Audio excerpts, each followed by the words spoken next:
Assalamualaikum teman-teman pecinta cerita seram. Apa kabarnya kalian semua? Semoga sehat dan sukses selalu. Masih dengan Kang Carman di channel Kawan Horor.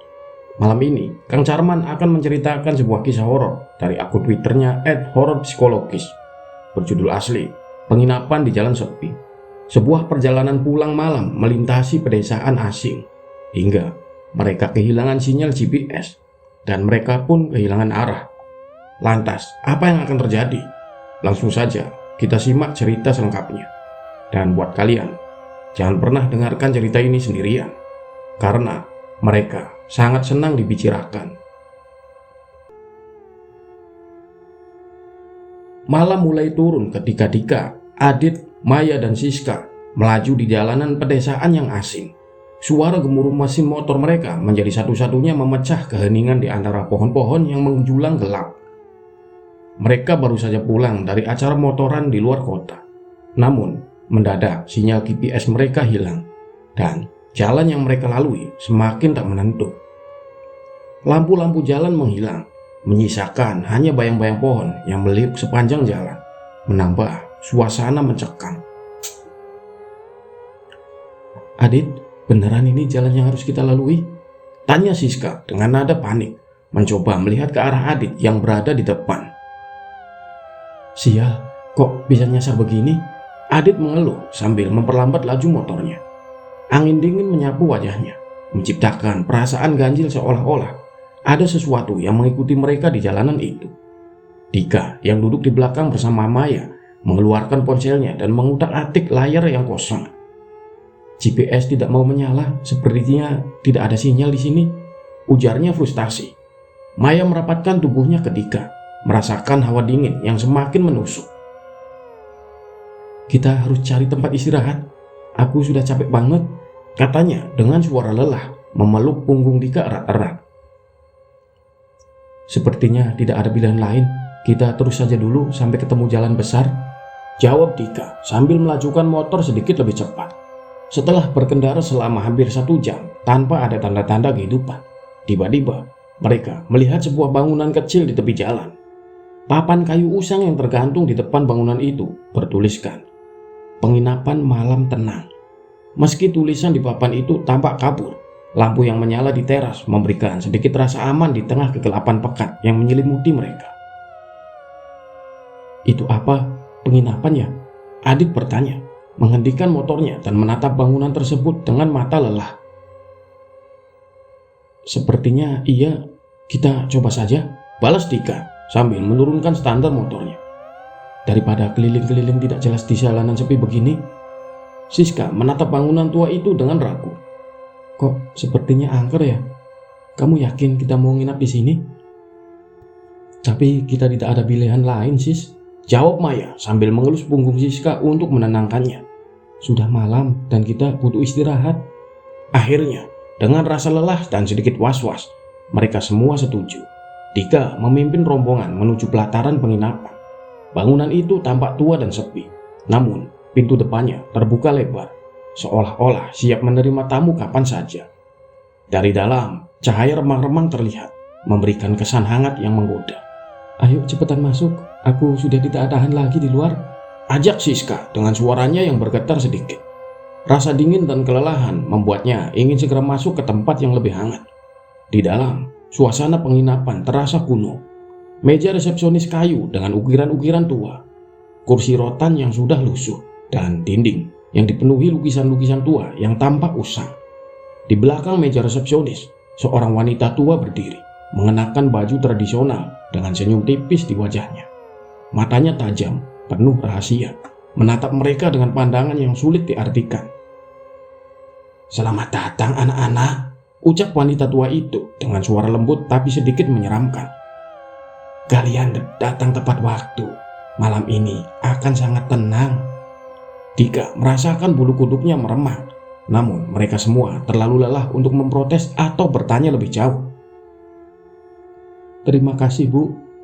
Kami cuma mau menginap semalam saja. Boleh minta kamarnya?" Wanita tua itu hanya mengangguk pelan, kemudian menyerahkan kunci kamar. "Kamar kalian ada di atas. Istirahatlah dengan tenang. katanya sambil menatap mereka satu persatu. Adit mengisi buku tamu dengan cepat. Lalu mereka semua segera menuju lantai atas. Suasana di penginapan itu begitu hening. Nyaris tak ada suara kecuali derit lantai kayu yang bergema di bawah kaki mereka. "Tempat ini terlalu sepi ya," bisik Maya saat mereka tiba di kamar. Matanya menatap koridor panjang yang tampak gelap dan suram. Dika hanya mengangguk. "Iya, tapi setidaknya kita punya tempat buat tidur malam ini." Dengan rasa lega bercampur rasa tak nyaman, mereka semua masuk ke kamar masing-masing dan mencoba tidur. Tidak ada yang tahu bahwa malam itu hanyalah awal dari mimpi buruk yang menanti mereka. Di dalam kamar yang remang-remang, Dika dan Maya duduk di atas ranjang. Keduanya terdiam, berusaha mengabaikan perasaan tidak nyaman yang menyelimuti mereka. Kamar itu memang tampak bersih, tapi ada sesuatu yang aneh. Udara terasa berat dan pengap, seolah-olah ada tekanan tak terlihat yang menekan mereka dari segala arah. Jendela kamar tidak bisa dibuka, meskipun mereka sudah mencoba berkali-kali. "Mengapa jendela ini tidak bisa dibuka ya? Padahal tadi aku yakin tidak ada yang salah," gumam Dika sambil menarik pegangan jendela dengan tenaga lebih besar. Maya duduk di pojok tempat tidur, memeluk bantal erat-erat. "Aku tidak enak dengan tempat ini, Dik," bisiknya. Suaranya bergetar. "Rasanya seperti ada yang mengawasi kita." Dika menoleh ke arah Maya, matanya juga menyiratkan rasa cemas yang sama. "Iya, aku juga merasa aneh," dia mengakui sambil berjalan ke tempat itu dan duduk di samping Maya. "Tapi coba tidur aja, besok pagi kita langsung cabut dari sini." Maya mengangguk pelan, meskipun hatinya masih diliputi kegelisahan. Mereka berdua berbaring di atas kasur yang terasa keras, mencoba memejamkan mata. Namun tidur tidak kunjung datang. Keheningan di kamar itu terlalu tegang. Setiap detik seolah berjalan lebih lambat dari biasanya. Beberapa menit berlalu dan Dika yang hampir terlelap tiba-tiba mendengar suara langkah kaki samar dari lorong di luar kamar mereka. Langkah-langkah itu terdengar pelan, teratur, dan menghantui, seperti ada seseorang yang berjalan bolak-balik dengan sengaja. Dia membuka matanya perlahan dan menajamkan pendengarannya. Langkah itu berhenti tepat di depan pintu kamar mereka. "Maya," bisik Dika sambil mengguncang bahu Maya yang setengah tertidur. "Kamu dengar enggak?" Maya membuka matanya dengan takut-takut. "Dengar apa?" jawabnya dengan suara pelan. "Shh, coba dengarkan," kata Dika sambil menahan napas. Sejenak, keheningan menguasai ruangan. Tapi tidak lama kemudian, suara langkah itu terdengar lagi. Kali ini lebih jelas dan berhenti tepat di depan pintu kamar mereka. "Siapa itu, Dik?" bisik Maya, tubuhnya mulai gemetar ketakutan. Sebelum Dika sempat menjawab, pintu kamar mereka tiba-tiba terdorong perlahan. Meskipun mereka yakin telah menguncinya tadi, pintu itu bergerak sedikit demi sedikit, menghasilkan suara deritan yang panjang dan mengerikan. Namun di balik pintu tidak ada siapapun, hanya lorong gelap yang membentang kosong. "Siapa di luar?" Dika bertanya, suaranya gemetar. Tidak ada jawaban. Keheningan kembali menyelimuti kamar, tapi ketegangan di udara semakin terasa. Ini tidak mungkin," Maya berbisik panik. "Pintu itu tadi sudah kita kunci." Dika bangkit dari tempat tidur, mencoba mendekati pintu. Namun, saat langkahnya mendekat, terdengar jeritan dari kamar sebelah. Jeritan itu adalah suara Siska. Tanpa pikir panjang, Dika dan Maya langsung berlari keluar kamar menuju sumber suara. Mereka menemukan Siska dan Adit berdiri di lorong. Wajah mereka pucat pasi. Siska gemetar ketakutan, matanya berair. "Ada yang masuk ke kamar kita," teriak Siska panik, suaranya pecah. Aku lihat bayangan hitam itu. Dia masuk, terus hilang begitu saja." "Apa?" Maya ternganga tidak percaya. "Kamu yakin?" Adit yang juga terlihat cemas mengangguk pelan. Aku lihat juga ada sesuatu di kamar kita, tapi waktu aku menyalakan lampu, dia menghilang." Dika melirik pintu kamar mereka yang terbuka. "Ini tidak beres. Aku mendengar langkah-langkah di luar pintu tadi, tapi tidak ada siapa-siapa." Mereka berempat berdiri di lorong, mencoba mengatur napas yang tersenggal-senggal. Suasana mencekam dan bayangan gelap di ujung lorong tampak semakin menyeramkan. Ketika mereka hendak kembali ke kamar masing-masing untuk menenangkan diri, tiba-tiba suara langkah kaki itu terdengar lagi. Kali ini lebih jelas dan semakin mendekati mereka. Langkah itu terdengar seperti seseorang yang berjalan pelan namun pasti. Dika menatap ujung lorong dengan keringat dingin mengalir di pelipisnya. "Kalian dengar itu?" Siska menggelengkan kepala dengan ketakutan. "Jangan-jangan dia datang lagi." "Kita tidak bisa di sini," seru Adit tiba-tiba. "Kita harus pergi dari sini sekarang juga." Tanpa pikir panjang, mereka semua berlari menuruni tangga dengan tergesa-gesa menuju pintu depan penginapan. Ketakutan telah menyelimuti pikiran mereka. Namun, ketika mereka membuka pintu depan dan melangkah keluar, sesuatu yang mengerikan terjadi. Mereka kembali berada di dalam penginapan, tepat di depan meja resepsionis, tempat mereka pertama kali masuk. Lingkaran aneh yang tak terpecahkan. Apa kita baru saja keluar dari pintu itu kan?" Maya bertanya dengan suara gemetar, menatap sekeliling dengan kebingungan. Tidak mungkin. Dika menepuk-nepuk wajahnya sendiri, berharap ini semua hanya mimpi buruk. "Kita baru saja keluar." Sebelum mereka bisa mencerna apa yang terjadi, wanita tua yang tadi menyambut mereka berdiri di belakang meja resepsionis lagi. Senyum di wajahnya semakin lebar, matanya menatap mereka dengan pandangan yang membuat bulu kuduk merinding. "Kalian tidak akan bisa pergi," ucapnya dengan suara dingin. "Tidak tanpa membayar harga." Setelah kegagalan mereka untuk melarikan diri, suasana penginapan semakin mencekam.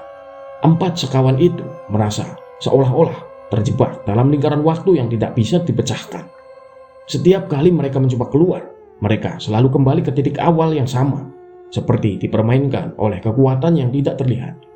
Di ruang tamu yang sunyi, Dika, Adit, Maya, dan Siska duduk dengan pikiran yang kacau. Seolah-olah penginapan ini semakin menyempit, membuat napas mereka terasa lebih berat. Di sekeliling mereka, penginapan itu terasa semakin asing, seolah-olah ruangan-ruangan di dalamnya berubah bentuk tanpa mereka sadari. Suara langkah kaki samar terdengar dari lantai atas berulang-ulang.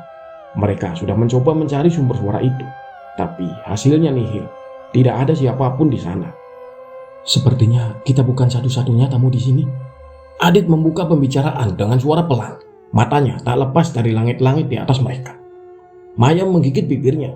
Matanya melebar karena ketakutan yang sudah lama tak pernah dirasakannya. "Kamu lihat siapa tadi, Dit? Maksudku, bayangan itu, apa mungkin ada orang lain di sini?" Siska yang masih terlihat ketakutan sejak peristiwa di kamar tadi hanya menggelengkan kepalanya dengan lemah. "Aku tidak yakin, tapi aku jelas melihat bayangan itu masuk ke kamar. Lalu dia hilang begitu saja. Aku tidak bisa melihat.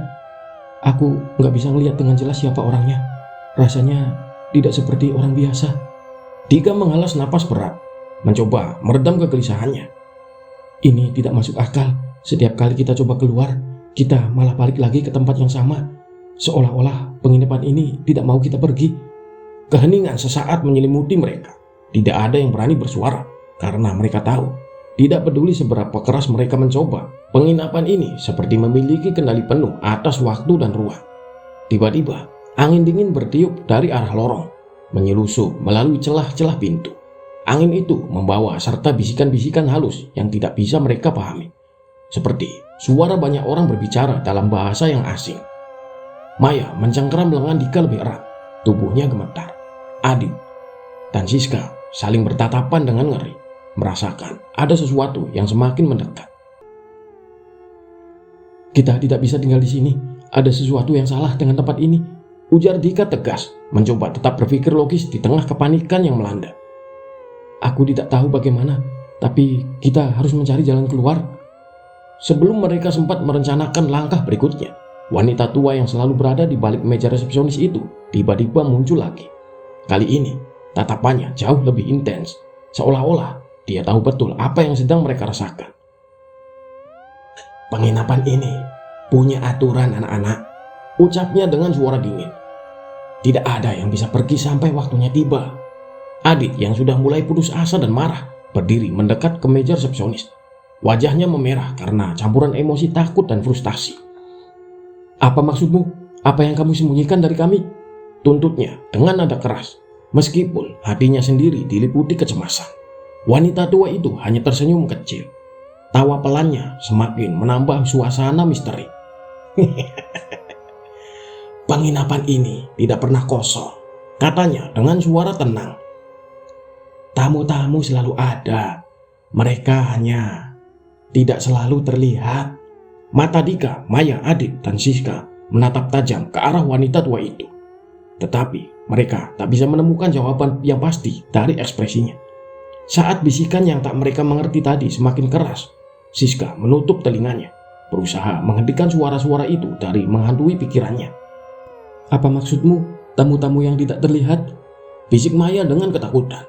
Matanya melirik ke segala arah, seolah-olah mengharapkan sesuatu yang buruk akan segera muncul dari balik sudut-sudut gelap penginapan itu. Dika menggeleng pelan, mencoba menenangkan dirinya. "Kita tidak boleh panik, semua ini pasti cuma permainan pikiran," ucapnya meskipun ia sendiri meragukan kata-katanya. Tapi saat Dika berkata demikian, mereka mulai menyadari sesuatu yang menakutkan. Setiap sudut, setiap dinding, dan setiap bayangan di penginapan ini seolah-olah menyimpan sesuatu yang lebih besar dari sekedar benda mati. Sesuatu yang tak kasat mata, tapi selalu ada di sana, mengawasi mereka. Dan setiap kali mereka menatap ke sudut yang lebih gelap, mereka merasa seperti ada mata yang memandang balik ke arah mereka, meskipun tidak ada siapapun di sana. "Kita harus keluar dari sini," desak Adit sekali lagi, suaranya penuh ketakutan. Namun, saat mereka mencoba merencanakan langkah berikutnya, suara langkah kaki itu kembali terdengar. Kali ini lebih keras dan lebih dekat. "Kamu dengar itu?" bisik Maya dengan napas semakin memburu. Semua mata menoleh ke arah tangga yang mengarah ke lantai atas, tapi mereka tak bisa melihat siapapun di sana.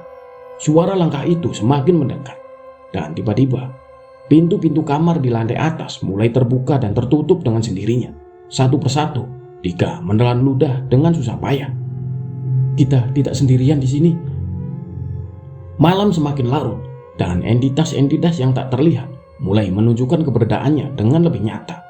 Suara-suara asing terus terdengar dari segala penjuru penginapan.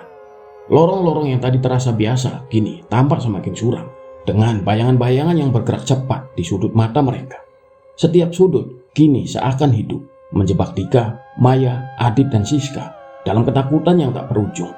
Di kamar mereka masing-masing, keempat sekawan itu tidak bisa lagi tidur. Maya duduk di sudut ranjang, tubuhnya gemetar. "Dika, aku merasa ada yang memperhatikan kita setiap saat," bisiknya pelan, memeluk lututnya erat-erat. Matanya berkeliling, seolah mencari sesuatu yang tak bisa dilihat. Dika mencoba tetap tenang, meskipun hatinya juga dipenuhi kecemasan yang sama. Ia mendekati Maya, duduk di sampingnya dan menariknya dalam pelukan. "Kita akan keluar dari sini, aku janji Maya. Apapun yang terjadi, kita tidak akan tinggal di sini lebih lama." Namun dalam hati, Dika tahu janji itu semakin sulit diwujudkan. Penginapan ini tidak seperti tempat lain yang pernah mereka singgahi. Setiap upaya mereka untuk keluar hanya membuat mereka kembali ke titik awal, dan sekarang tempat ini seolah memiliki kehendak sendiri. Di ruangan lain, Adit berbaring dengan gelisah di tempat tidur. Matanya tak lepas dari langit-langit kamar, mengamati bayangan-bayangan yang tampak bergerak mengikuti setiap gerakannya. "Siska," panggilnya pelan. "Kamu juga merasa aneh tidak? Seperti ada sesuatu yang hilang." Siska yang duduk di tepi ranjangnya mengangguk pelan. "Aku tadi coba cari kalung pemberian mama, tapi hilang. Padahal aku yakin tadi masih ada di leherku," jawabnya dengan nada cemas. Dia meraba-raba lehernya, mencari keberadaan kalung itu, tetapi tetap tidak menemukannya. "Kamu yakin kalung itu tidak jatuh di luar atau waktu kita lari?" tanya Adit, meskipun dia sendiri tahu bahwa situasi ini jauh lebih aneh dari sekedar kehilangan barang. "Yakin, aku tidak pernah melepaskan kalung ini, Dit. Dan sekarang entah kenapa bisa hilang begitu saja." Siska mulai menangis pelan, tangannya bergetar. "Aku merasa kita sudah terjebak di sini. Kita tidak bisa kabur, apapun yang kita lakukan. Kita harus bisa keluar dari sini," desak Adit mencoba tetap rasional. Tapi di wajahnya tersirat kebingungan yang mendalam. Segala usaha mereka untuk membuka pintu mencari jalan keluar, semuanya sia-sia. Tidak mungkin kita selamanya terjebak di sini, ucap Adit lebih pada dirinya sendiri, mencoba menenangkan pikirannya yang mulai terpecah oleh ketakutan. Namun, kenyataan semakin memburuk. Semua pintu yang mereka coba buka selalu mengarah kembali ke dalam penginapan, seolah-olah lorong-lorong itu berubah bentuk, mempermainkan mereka, dan semakin lama, lorong-lorong itu terasa semakin panjang dan tak berujung, membuat mereka terjebak dalam siklus kebingungan. Di kamar, Maya mulai merasa kehadiran sesuatu yang lebih kuat. Udara di sekeliling mereka semakin dingin, dan bayangan di luar jendela tampak bergerak meskipun jendela itu tak pernah bisa dibuka. "Dika, lihat di luar, ada yang bergerak," serunya menggenggam lengan Dika erat-erat. Dika menoleh dengan cepat, namun hanya mendapati kegelapan. "Aku tidak melihat apa-apa, Maya," jawabnya, meskipun dia juga merasa ada sesuatu di luar sana, sesuatu yang sedang mengawasi mereka dari balik kegelapan. Suara langkah kaki kembali terdengar, kali ini lebih dekat dari sebelumnya. Suara itu berputar di luar kamar mereka, semakin mendekat hingga berhenti tepat di depan pintu. "Dika, aku takut," bisik Maya. Dika menelan ludah dengan susah payah, lalu mendekati pintu perlahan. Dia ingin memastikan bahwa tidak ada apapun di luar, meskipun hatinya berdebar keras. Siapa di sana?" tanyanya dengan suara pelan. Tangannya gemetar saat memegang gagang pintu. Tidak ada jawaban, hanya keheningan yang semakin menegangkan. Dika menarik napas dalam-dalam dan mencoba membuka pintu. Tetapi, seperti sebelumnya, pintu itu terkunci rapat. Sial, kenapa pintu ini selalu terkunci? Dari di kamar sebelah, Siska dan Adit mendengar suara langkah kaki yang sama. Siska menutup telinganya, berusaha mengabaikan kenyataan bahwa sesuatu sedang mendekat. "Kita nggak bisa keluar dari sini. Kita terjebak di sini selamanya," bisiknya di sela-sela tangisnya. Adit mendekati Siska, berusaha menenangkannya. "Kita pasti bisa keluar. Kita belum mencoba semua cara. Jangan menyerah dulu," ucapnya, meskipun dalam hati dia mulai meragukan ucapannya sendiri. Namun, semakin mereka mencoba untuk tetap tenang, semakin jelas bahwa penginapan ini menginginkan sesuatu dari mereka. Barang-barang pribadi mereka mulai hilang satu persatu, mulai dari ponsel, dompet, hingga jaket yang mereka bawa saat pertama kali masuk. Seolah-olah tempat ini perlahan-lahan menghapus jejak mereka dari dunia luar, menjadikan mereka bagian dari kegelapan yang mengikat penginapan ini. "Ini tidak masuk akal," kata Dika akhirnya, kembali duduk di ranjang dengan wajah frustasi. "Penginapan ini bukan cuma tempat biasa. Ini semacam perangkap yang tidak punya jalan keluar," gumam Maya lirik. Matanya terus menatap pintu yang tertutup rapat. "Dan kita mungkin tidak akan pernah keluar dari sini." Ketika pagi datang, harapan akan sinar matahari yang menerobos jendela-jendela penginapan hilang begitu saja. Langit tetap gelap, seolah-olah malam tak pernah berakhir. Waktu seperti terhenti di tempat itu. Kegelapan yang menyelimuti luar ruangan sama tebalnya dengan ketakutan yang menggelayuti hati mereka. Mereka semua berdiri di depan pintu penginapan, mencoba sekali lagi untuk keluar. Kali ini, mereka memutuskan untuk menggunakan segala tenaga yang mereka miliki. Dika dan Adit bersikeras membuka pintu dengan paksa, mendorongnya sekuat mungkin. "Ayo, kita harus keluar sekarang," seru Dika, wajahnya tegang penuh harapan. Maya berdiri di belakang mereka, memeluk diri sendiri sambil menggigit bibirnya. "Apa mungkin kali ini berhasil?" gumamnya. Suaranya terdengar penuh keraguan. Pintu perlahan terbuka. Harapan sempat menyala di mata mereka. Namun, ketika pintu benar-benar terbuka lebar, yang mereka lihat bukanlah kebebasan, melainkan ruang tamu yang sama. Kursi tua berdebu, meja resepsionis yang lusuh, dan di sana wanita tua itu berdiri, menatap mereka dengan senyum yang menakutkan di wajah keriputnya. "Selamat datang kembali," ucapnya dengan nada dingin, seolah-olah menikmati penderitaan mereka. "Ini tidak mungkin. Bagaimana kita bisa kembali lagi ke sini?" Adit berteriak frustasi, menghantamkan tangannya ke dinding terdekat. "Kita sudah membuka pintu itu. Kita seharusnya keluar."